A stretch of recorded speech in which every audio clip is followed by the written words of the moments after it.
Hey, everybody. Thank you for tuning in to another interview on the Art of Intervention project.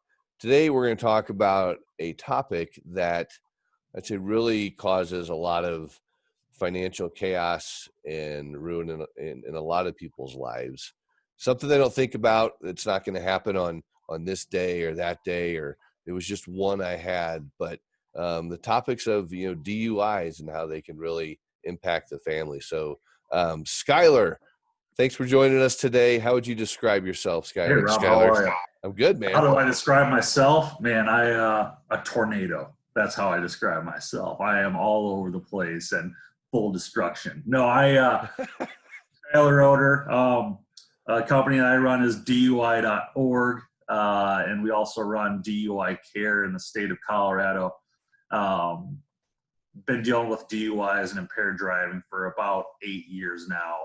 When it comes to impaired driving technology, insurance, treatment, stuff like that. So been in the world of impaired driving for quite some time now. The Well, interesting world of impaired driving. yeah, well, I know you have a little story behind your life as well, but so what kind of roles do you kind of play in this field of the DUI world? And then I want to get into your story.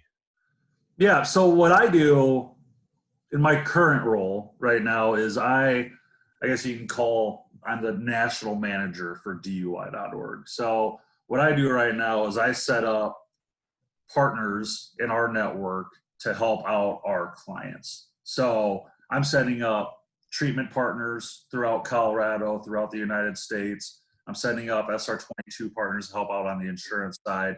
And then we have one big ignition interlock partner as well that helps out in Colorado and nationally as well. So that's my main job, is bringing new partners on board to help out our clients. But then I'm also doing working with different courts in Colorado and probation offices, just to try to figure out what can we do to help them, what can they do to help us out a little bit more, try to make the process as easy as possible for people after they get a DUI or an impaired driving charge, just because it's a lot of times for people incredibly confusing.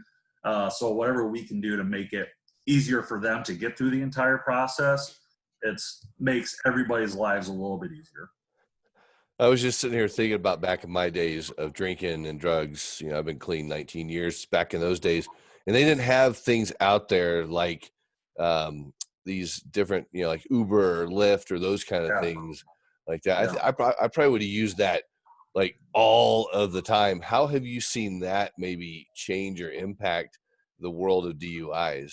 Yeah, it's a great question. It used to be, in the old and golden days, that my grandpa used to talk about. If he was pulled over for drunk driving, the officer gave him a ride home, right? And then it went to, can't do that anymore. There was a lot more influence and pressure from governments for the police officers and departments to stop doing that, to starting to enforce the rules of DUIs and take people to jail and have the fines and stuff like that, to now the age of Uber and Lyft. And it's, Uber and Lyft isn't anywhere or everywhere, right? They're in your major metropolitan areas. So if you look at cities like I'm very familiar with, so like Des Moines, Iowa, Cedar Rapids, Iowa. I live in Iowa, Carroll, Iowa, right? And I was born and raised in Iowa. Des Moines, Cedar Rapids, Iowa City, Ames, your bigger towns, your college towns, they of course have Uber, they have Lyft. But let's say my town of Carroll, Iowa, for example, a town of 10,000 people, there's no Uber, there's no Lyft, right? There's one taxi service that's $25. And it's a nice taxi service because they're going to bring your car home with you too. So they have another person that will drive your car home. And that's a big thing. A lot of people who, and I think I've told you about this, a lot of people who are impaired drivers or who are under the influence are control freaks, right? They want to drive their car home. They don't want to leave their car anywhere. They think that they can do anything and drive home. But no, it's Uber and Lyft. If you are in areas that have those services, are fantastic. And we're seeing reductions of impaired driving in the cities like that. So, a $10 Uber ride home is a lot better than a $10,000 fine after a DUI. But we see the same thing in every state. Colorado is a very rural state, right? You have Denver and you have Colorado Springs and, Boulder and places like that. But the rest of Colorado, there's not a lot of population and there's not a lot of Uber and Lyft. So we still have the problem of people driving impaired, not being able to get those services. And most states are like that. You look at North Dakota, South Dakota, there might be only a couple cities in those states that offer services like Uber or Lyft. So it has made a tremendous impact on impaired driving just because people are figuring out like $10 is better than $10,000, right? Why risk it? If I'm going to go out, I'm going to pay for an Uber to take me out, and I'm going to pay for an Uber to take me back home, which is what we want to see people do. But unfortunately, a lot of times people just don't have those services. Yeah, I've met people in recovery that say they've had 10, 15 DUIs back in the day and coming forward now. And it's I just thought I would bring that up because I sit there and think that, that's a like a Band-Aid fix for a lot of alcoholics, people that suffer from alcoholism. But again, people that get DUIs aren't all people that have alcohol problems. It's literally they had fun one night and had maybe just enough, and they got pulled over and blew, and they didn't know any better. They made a mistake. Yeah, they made a mistake. So it's not like everyone that's alcoholic gets a DUI. It's, a great example is, so I could go out and I could have a couple glasses of wine or something like that, or a couple cocktails, and I would be just fine. If my wife goes out and has 2 glasses of wine, she might think that she's okay to drive. She gets pulled over and she blows a .08 or a .09. Everybody's tolerance is a little bit different. Nobody knows exactly what that threshold is. Well, that's why we say, 1 is too much. If you're going to have a drink or something like that, it's better to be safe than sorry, and get that Uber, get that Lyft, find a sober person to drive you home. So. Very good. So I have a feeling that maybe this DUI world possibly may have affected your life personally. So let's talk about your story a little bit. Yeah, so it had a really deep effect. And a lot of people ask me the question, how did you get into this industry? And the industry that I'm in, the industry that I've been in for the last 8 years is not an easy industry. Let's put it that way. You deal with a lot of incredibly negative stories. You hear the stories from people that have been affected by impaired drivers, whether that's drug driving or drunk driving, and it really can have an effect on people. And so the reason I got into this line of work was, so my father is one of those people who he's had 16, we call it OWIs in the state of Iowa, 16. And started probably when I think I was 6, 7 years old. And basically throughout 7th, 8th grade, high school, college, my father was either in halfway houses or prison, and because of impaired driving. My father is a great, great person, but he has an alcohol problem, right? He has it's a disease for him. And a doctor told me one time several years ago that alcohol for my father was like oxygen for me. He needed alcohol to survive. Whenever he quit drinking, he would have multiple seizures a day. He would be taken to the hospital for detox, stuff like that. And it was just absolutely awful for him. So I got to see first sight true alcoholism. And his first OWI out of the 16 that he had, he was driving. The other 15 OWIs, he wasn't even driving his vehicle. He would drive it somewhere, park next to a pond, a lake, something like that, sit in his truck and drink a half bottle of vodka. And again, we were in rural Northwest Iowa.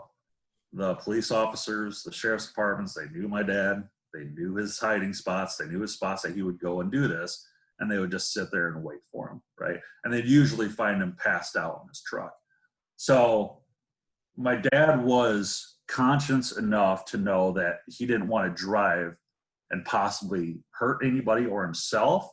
So he would sit in his truck, drink while the truck was running, and pass out in his truck. So yeah, so my father had 16 OWIs in the state of Iowa. His last one that he had, and he didn't get an OWI for it, but it was 6 years ago, I want to say 7 years ago. And he was in a little town in southwest Iowa, and it was middle of February. And if anybody knows Iowa in the middle of February, it's cold, right? It's not warm. I know how Colorado gets in the middle of February. I'll still say it's 10 times colder in Iowa in the middle of February. So, but anyway, he went to a Walmart in southwest Iowa, middle of February, and was heavily intoxicated. And for some reason in the middle of the night, he passed out in his car and opened the door and stuck one foot out and passed out. And it was -25 with -50 wind chills, nobody around. Oh my gosh. There the next morning with his leg sticking out of his car, took him to rushed him to the hospital, and they had to amputate his leg from the knee down because of severe frostbite, all because of alcohol. And it took that severe traumatic moment for him to say, I have a problem. This is going to kill me. This could have killed me, right? And it took him to lose his leg from the knee down to truly become sober, to truly find God, right? And he found God, to start going to AA and take AA serious, to start taking his sponsors serious in AA, because he never did in the past. So yeah, it took something like that for him to happen to him, for him to get sober. And I remember being in high school on a field trip in Minneapolis, Minnesota, for a fellowship of Christian athletes, watching a football game.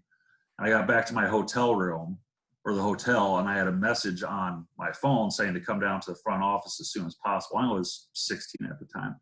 So I went down to the front office and I said, there's a voicemail from your mom. I didn't have a cell phone at this time. And saying that you need to call her as soon as possible. So I called my mom, and she said, your dad is just life flighted to Iowa City, University of Iowa hospitals and clinics. He doesn't have that long to live. And so I had to make up my mind of, do I hop on the next flight out of Minneapolis to go to Iowa City, see my dad before he dies? Or is this going to be another one of those close calls? And sure enough, it was another one of those close calls. But I had 5, 6, 7, 8 different instances of that happening with my father, where a doctor would call and say, it's time for you to come to the hospital and say bye to your dad. And it's just, he always lived through it. So yeah, and I always tell everybody too, when I speak at certain conferences, stuff like that, everybody has their stories on how they've been impacted by impaired driving or alcoholism some way or another, whether it's a family, friend, coworker, something like that. And I have so many stories that I share with people, and that's just the one that impacted me and what made me want to get into this field and try to help out people as much as I can. Just because my dad really never knew any other way, right? So if we can give people other options and say, you know what you did at first, it's a mistake, it happens, let us help you through it so it doesn't happen again. So powerful story. What an impact that's had on you. So thanks for getting vulnerable and sharing that with us. I know that will help a lot of people that are watching this right now as well. And at the end of that, you kind of were talking about, what you guys do. So tell me a little bit, like what do you guys actually do to help people that find themselves in this situation? Yeah, so DUI.org is the parent company. That's the mother company. So DUI.org is the main brand. If people go to DUI.org, they're going to be able to, if they need an ignition interlock device, they can find a service center near them. They can get an ignition interlock device. They can set up everything online without ever talking to anybody over the phone. We're going to that new age where nobody wants to talk on the phone. They want to do everything online. So it is what it is. Same with SR22. They can get and they can book and bind their SR22 insurance policy over the internet, and then they can find treatment centers next to them so they can get help. That's DUI.org. What I focus on is I'm going to hold your hand through the entire process side of the business, which is DUI Cares. DUI Care right now is only in Colorado, and we've been in Colorado for almost 2 years, but we are going to start focusing on moving to other states relatively quickly here pretty soon. So what DUI Care does is usually we get, I would say 90% of our clients and customers contact us within 72 hours of arrest. So they contact us and they say, hey, I need help. This is my first offense DUI. I have no idea what to do. I went to jail. They gave me a little bit of paperwork. The judge yelled at me, yada, yada, yada. Said I can't drink and drive. Here's your $2,500 fine and let me go. Now what, right? That's the big thing is now what do I do? And you can go on search and Google and Bing or whatever. You can try to find what do I need to do in my state. But when they contact us, we literally start them from the start of the process all the way till the end to when they get their license back. So, and instead of just being a referral service and saying, just call these people, we're going to contact these people with the client.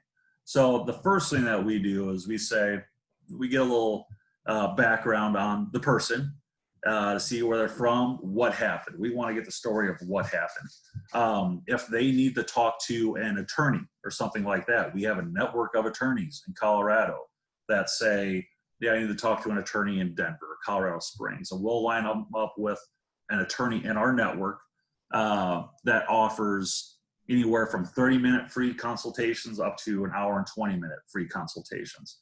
And then they can decide if they want to hire an attorney or not. And everybody's story is a little bit different when it comes to hiring an attorney. I always say, attorneys are incredibly important if you don't want this to be on your criminal record, right? So if you don't want it to be on your criminal record, hire an attorney. That's their job, is to keep it off your criminal record. Then after that, the next thing that we do, and it's usually what the attorneys recommend too, is we get them set up with their classes in Colorado. So we'll help them find a location near them, because if it's near them, they're usually going to go to those classes. If it's 45 minutes away, the chances of them going to all their classes, it's usually not going to happen. So we want to find something near them that's affordable for them and that is going to help them, right? I don't want to send them to a company that's just going to turn and burn. I want to send them to a company that truly cares. We partner with a lot of little mom and pop shops in Colorado, and the people that take on only a few number of people in their classes, so they have more one-on-one time with them. So that's the next step that we do, is we get them in their classes for their intake and all that stuff for the DUI in Colorado.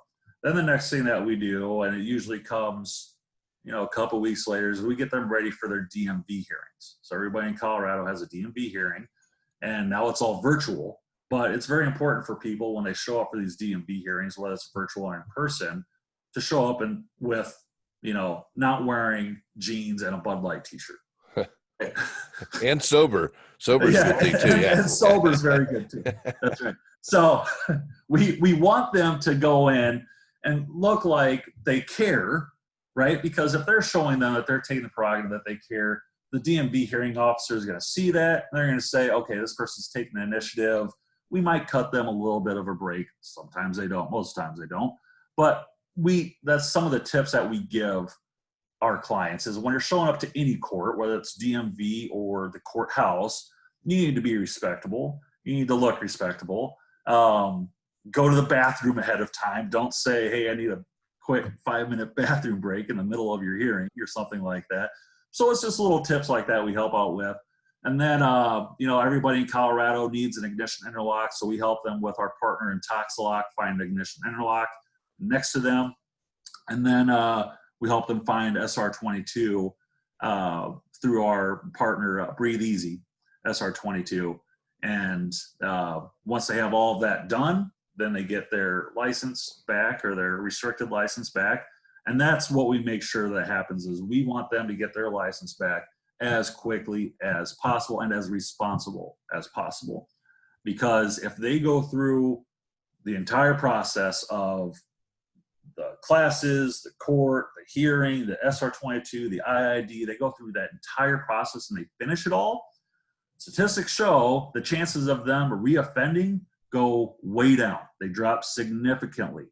If they cut corners and don't do something, the chances of them reoffending go way up, right? So that's what we focus on. We make it a very personal, we're going to hold your hand experience. We're not just saying to call these people. We're making all those calls for them to help them out. We'll help them out with the paperwork side.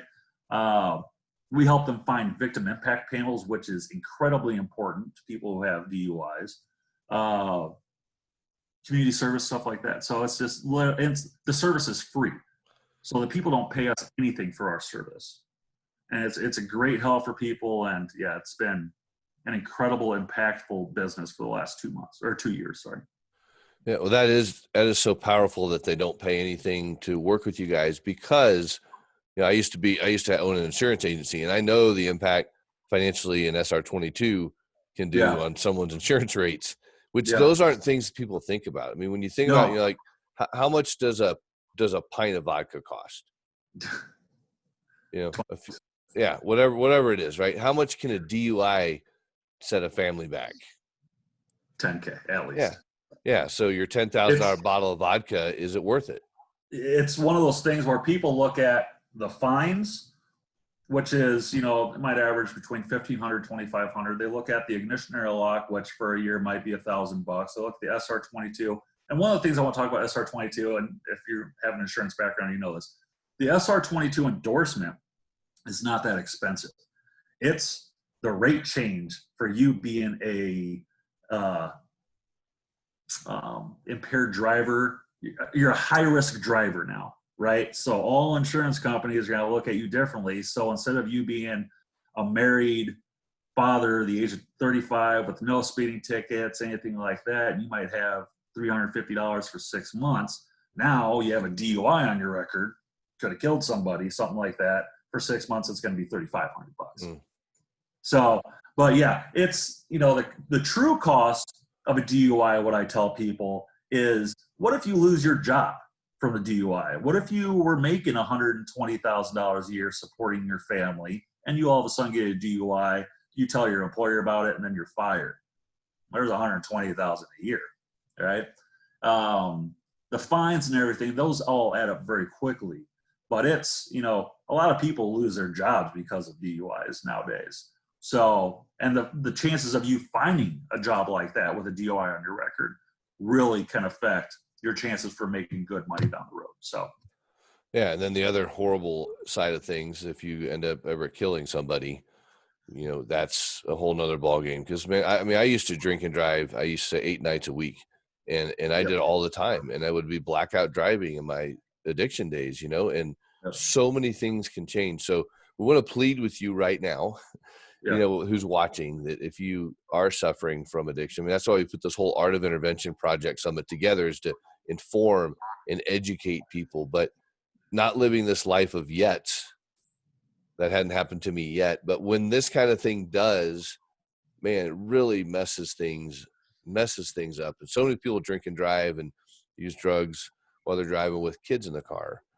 And so what you offer people is, I think, is great, because if they do get in this unfortunate moment, and again, they're not your typical, I drink every day, drive around kind of person. It's like, I just went to a New Year's Eve party and I only had a couple of drinks, but as you said, that can show up as a point, whatever, or a point something. So everybody's different. It is. Yeah, it is. My dad back in the day said he could slam a bottle of vodka and still be under a .08, right? Most people, if they slammed a bottle of vodka, it's going to put them in the hospital. There's some people that I know, Rob, that function on a daily basis at some sort of DAC, whether it's a .04, .05, .06. My dad used to function, doctors say, at a .05 every day. That was just in his system, right? My Uncle Charlie, my dad's brother, same thing. He was whiskey, not vodka, but again, very severe alcoholic. God bless him. He's been sober for 13 years now. Was a whiskey guy, and he would function, doctor said, at a .06 every single day. And he would tell me stories, kind of like what you were talking about, being blackout, drunk, impaired. And he said one day he left Omaha, Nebraska to go back to his home in Sioux City, Iowa, which is north. And he ended up in Kansas City, Missouri, 3 hours at a truck stop, right? And you hear stories like that. And that's the first thing people do is they laugh. They're like, oh my God, how can you be that bad? But they're black. They had no idea what was going on. Think of the dangers that causes people, right? And there's so many like stories that I've heard that I've had to deal with when it comes to like the legislation part of impaired driving, to trying to work with the new states on how to like improve their impaired driving laws and regulations. You know, the state of Iowa, I was involved in writing their new legislation 2 or 3 years ago, but 4 years ago, it took a very traumatic moment to change the laws and the way people think in Iowa. There was a prisoner transport heading from Council Bluffs, which is just outside of Omaha, to Des Moines. And it was like 10 or 11 o'clock at night. It was St. Patrick's Day. And they were heading to Des Moines on I-80. And there was a driver going the wrong way on I-80 doing 125 mile an hour and hit this police prisoner transport doing 125 miles an hour and killed everybody. Right? Killed the 2 officers, killed the prisoner transport, and killed the person who was impaired. That person's blood test came back at a .285. Holy cow. And he was 22 years old. He had 2 OWIs, and again, we call it OWIs in Iowa, prior to that. And it took something like that to happen for Iowa to make the change of, we need to start taking a look at this a little bit deeper and make some true changes to our impaired driving systems. And Iowa did. They took that initiative, but it takes traumatic things to happen for states to see what's actually going on. And to go back to how deadly this can be, especially what's going on with COVID right now and everything. I saw a news article out of Denver. It was earlier this week, Monday or Tuesday. Impaired driving convictions in the last 3 months have gone down. It was like 65% year over year.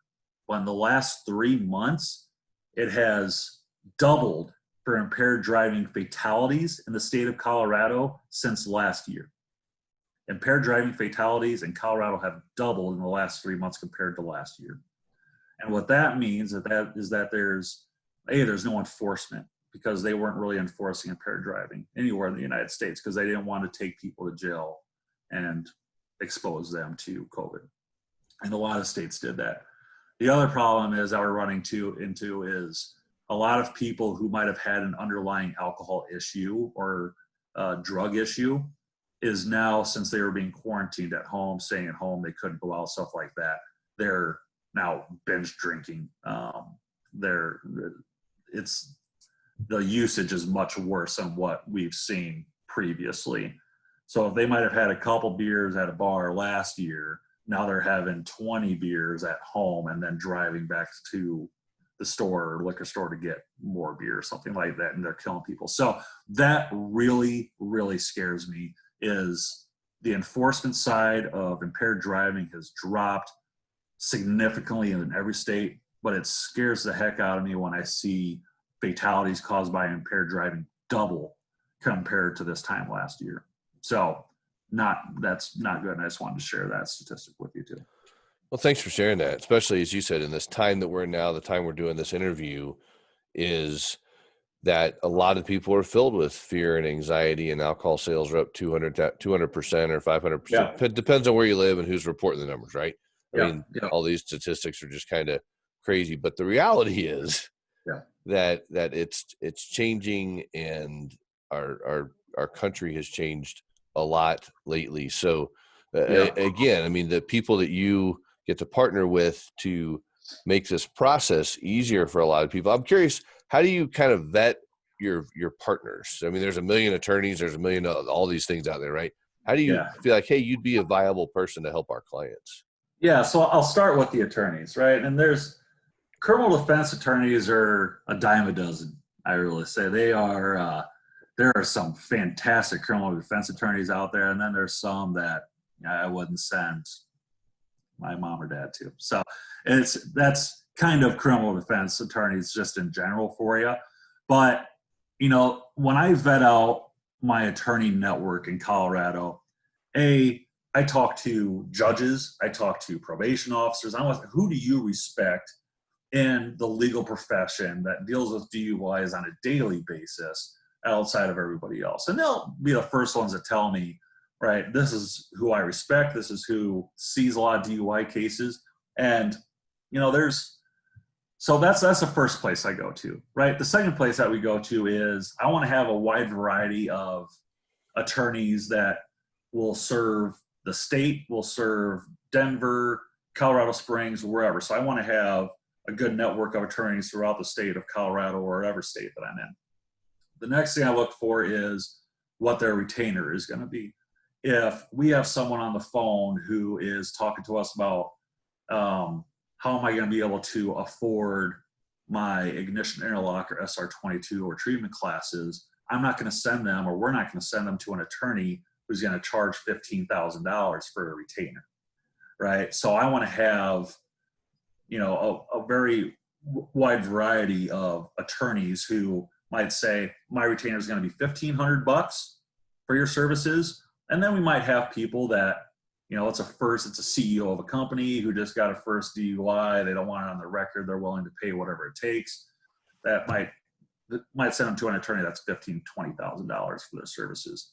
So that's kind of my vetting process. And another thing that's the most important, what I tell people when it comes to attorneys, is you have criminal defense attorneys that will take care of minor traffic infractions, DUIs, drug charges, sexual misconduct, stuff like that. And then you have the attorneys that focus strictly on DUIs, right? And those are the ones that, if you want someone to work on a DUI case for you, you want someone who focuses 90% of their practice on or 100% of their practice on DUIs, right? They might cost a little bit more to hire them or retain them, but they are the best in the business. And they travel nationally to shows and conferences, stuff like that. So that's my vetting process for when it comes to attorneys.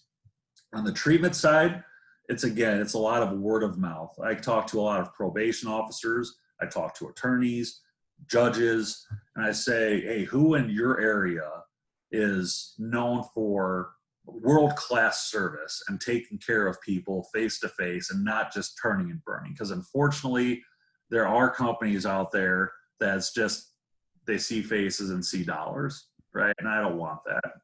And so I focus a lot on the smaller mom and pop companies, the Song Godwin counselings of the world, and Todd Godwin, there's a shout out, Todd. And that will only take people with class sizes of like 5 or 6 people, but they're going to completely focus on those 5 or 6 people for the next 5 weeks, right? So smaller class sizes, convenient locations, because they have to be convenient for people in the areas that we see. So if we see 60% of our clients come from one area of Denver, we're going to want a location in that location of Denver. The next thing with classes, we want it to be affordable. So if one company is charging $150 for an intake and the other company is charging $50, we're usually going to go to the company that charges $50. We don't want people to pay a ton of money to go through this stuff. Now, there are some companies out there that I partner with that are on the higher end level, but it's for those people that like those $15,000, $20,000 attorneys. They want to be, let's put it this way, they'll pay a little bit extra for certain treatment. So the next thing is SR22. Our SR22 partner, Breathe Easy, is I think the second or third largest SR22 company in the United States. And they focus only on SR22. So what that means is when you have a company that only focuses on SR22, they're going to get you the best SR22 rates and policies. So Breathe Easy, I think they work with 13 or 14 different providers throughout the United States, which when you work with that many different providers, you're going to get the people the best rates possible. And they recently just signed up the General as another one of their partners that they work with. So their rates, it's like Kemper, Dairyland, The General are the big ones that they work with, Progressive. So their rates are really, really phenomenal when it comes to SR22. And the process is really easy too. So if someone calls into us and says, hey, I need SR22, we can warm transfer them directly over to Breathe Easy. Instead of saying, go call these people or shoot them an email or something like that, it's literally like, hey, we work with Breathe Easy. Let me get you over to them, stay on hold for 1 second, and I'm going to get Tony on the line or something. So that's why I love working with Breathe Easy. The last company that I want to talk about that we partner with is our ignition interlock partner, Intoxilock. I go back several years. I started in this industry with Intoxilock, right? So I'm a little bit biased towards Intoxilock, but I have seen Intoxilock's growth from the beginning. I have seen them go from a company of 50 employees 7 years ago when I started to where they're at now with 650, 700 employees. And one of the largest, if not the largest, when it comes to market share in the United States. They are out of Iowa. They're home base, which I'm an Iowa boy, so I love Iowa. And if they're home based in Iowa, that just gives a little bit more credit with me. Their rates are even with basically everybody else and everybody in the industry. And I get a lot of questions about ignition interlocks and what they cost. Everybody's pretty even when it comes to the cost of ignition interlocks. Right? One company might say it is a free install. Another company might say it's a first month free or free removal. At the end of the day, all these companies call each other and say, what are your rates? So they can stay competitive. Okay. So all the companies are competitive when it comes to pricing in almost 95% of the states. Next is the ease of use, right? I wanted a company that it was going to be easy to use their product. There's some companies out there that's a little bit more difficult to use, like the blow hum devices that you have to blow into it and hum simultaneously. So I wanted a company that was easier to use. It's like blow, inhale, or blow, inhale, blow. There has to be some sort of change in breath pattern.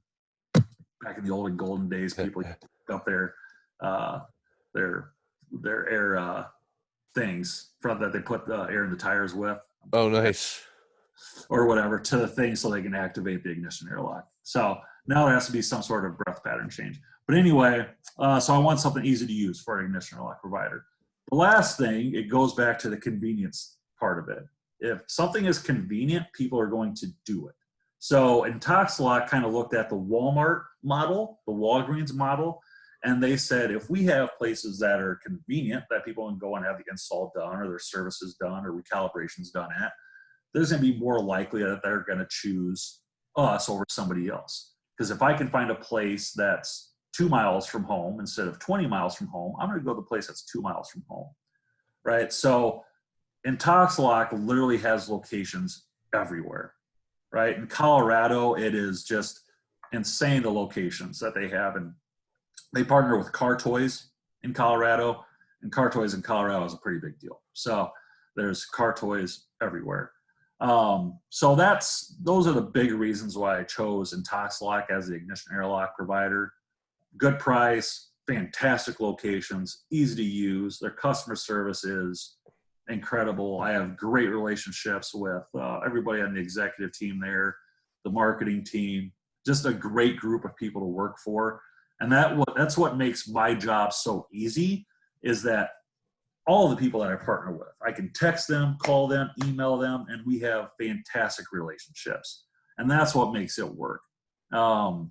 I had a treatment provider back when we started all of this, and they would see, like I said earlier, they would see faces and convert that to dollars, and it didn't work out, right? I can go somewhere that the people actually enjoy working with the people that come in. They want to try to help them change their lives.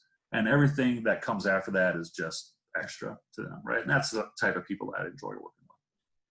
Well, thank you for all that you do. And in my world of interventions and coaching, I run into people that a lot of times have already had this issue in their life and this struggle in their life that has put them in a position that they have to go get help. So there's hearing this message now for everyone that's listening and having a loved one and all those things is sharing it with them to hear the reality of what can happen. Because what we don't want to have happen is what happened to your dad.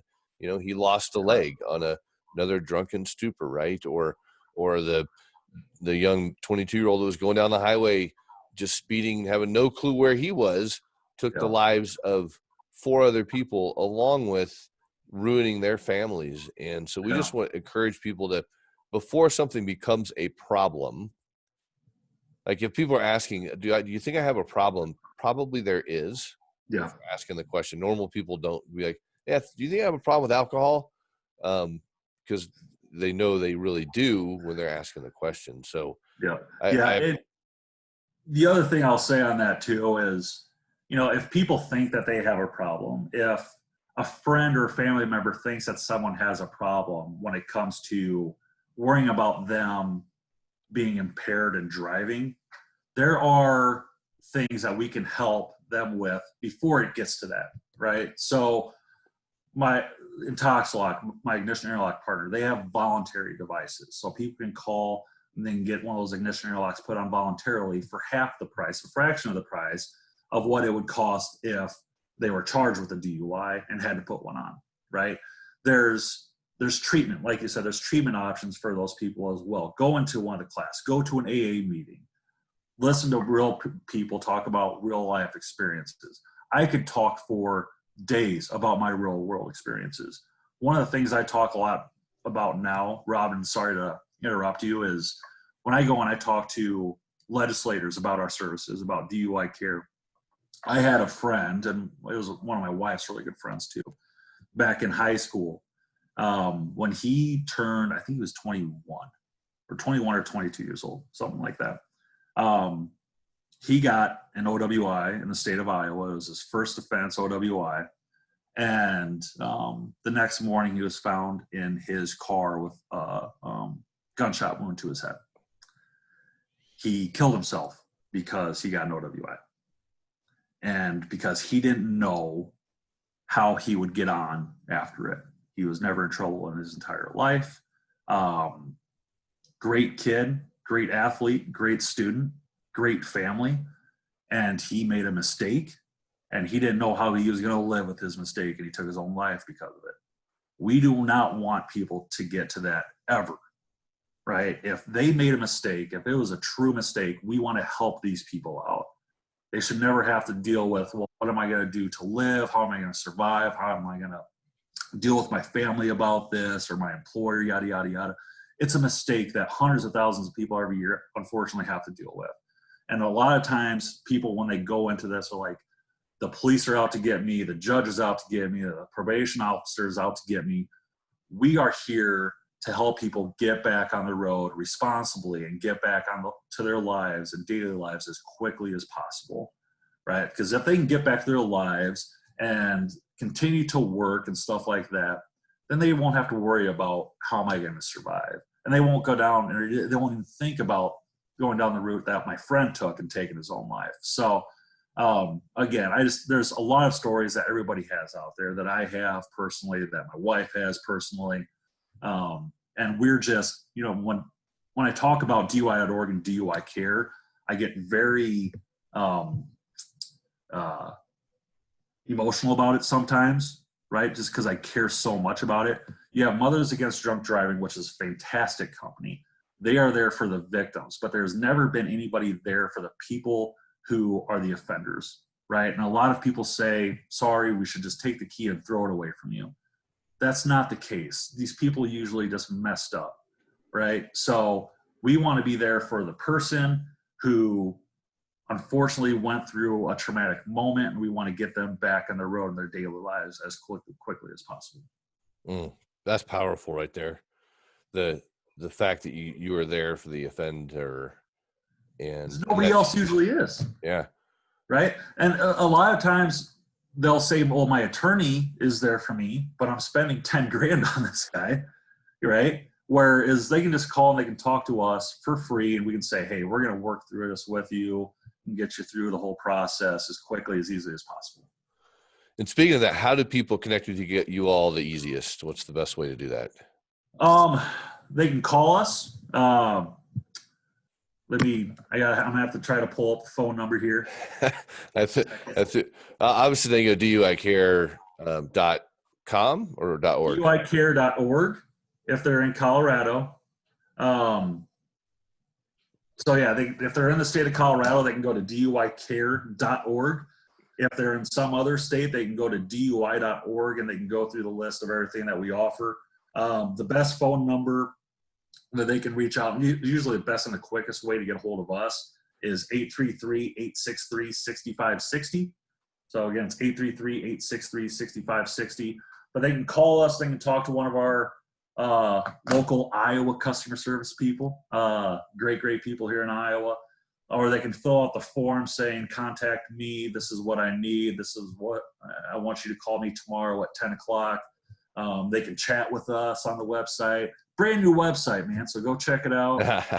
Everybody go check it out. There's a lot of cool resources on there for anybody who's looking for help, whether that's treatment or if I have to go to court, what should I do before I go to court? How should I find an attorney? Why should I hire an attorney? We're going to start doing guest blogs on our website. So Rob, I might be reaching out to you about doing a guest blog on our website. So yeah, a lot of really cool stuff. Good. Well, you're doing a lot of great work. I do have a question because you did mention you're going to be like the DUI care aspect to expand that. How can people watching right now say, you know what? I want that in our state. We could totally use that. How can people reach out to you and say, Skyler, what can we do to get that in our state? Yeah. Give me a holler. No. Yeah. It's area code 515-554-7059. That's my direct personal cell phone. Text me, email, or text me or call me whenever. You can also email me at SE.Roder. So S as in Sam, E as in Edward, RODER at DUI.org. I'm on my phone literally 24/7, man. With this whole coronavirus COVID stuff, I don't have a lot of time to get out, so I'm always on my phone, checking in on people, checking in on my partners. But yeah, it's, when I still travel, I don't travel anymore, but when I was traveling before all this hit nationally, everybody was asking, hey, what can we do to get you in our state? It's such an incredible experience, and we want to make sure that we get everything right before we take this into every state. So we're kind of buttoning things up right now. We're in the final stages of that. It's a startup, so we have those startup issues that come up every once in a while. I would say that this whole COVID-19 and coronavirus thing has really impacted, I think everybody's business. But it's strange. It's when we look at our business over the last 3 months when it comes to coronavirus and COVID, I always thought of the impaired driving industry as kind of a recession-proof industry. Because a lot of times, Rob, when people lose their jobs, what do they normally turn to? Yeah, alcohol, drugs, drugs, gambling, right? all sorts of things. Usually when this stuff happens, you see a big spike in impaired driving and DUIs, no WIs. With bars and restaurants being closed, though, it has taken a significant turn downhill. And one of the things I talk to all my treatment partners about is when this is all said and done, when everything opens back up, you're going to see a lot of issues with people that you might have seen in the past for alcohol problems, with drug problems, that you're going to be seeing back through those doors, unfortunately. And I really hope that people stayed strong through this whole time. A lot of AA places here in Iowa, unfortunately, had to close down because they didn't have the technology to do virtual AA meetings. So when people can't go to AA meetings, that has a very negative effect, right? Another thing that I think is going to have a significant issue, and we're already starting to see this, is a really unfortunate part of it's going to be domestic violence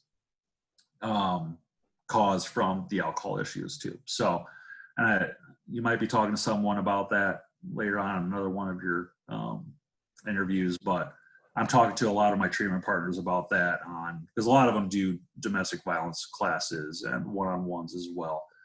So there's going to be a lot of really negative things that come out of this, but I just want everybody to know that you have people, you have companies that care and will do whatever it takes to help you out.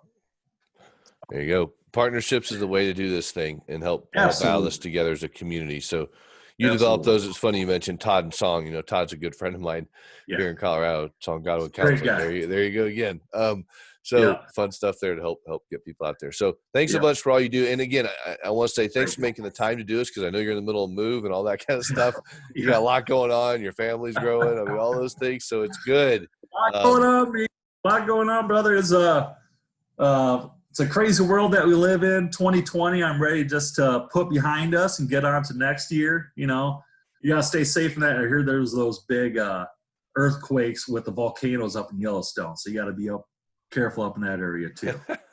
Yeah, just love your family, love your people. Keep up the great work. Thanks for being a part of the Art of Intervention Project Summit, and we will catch you later, Skyler. Thanks. Thanks, Rob. See you, brother.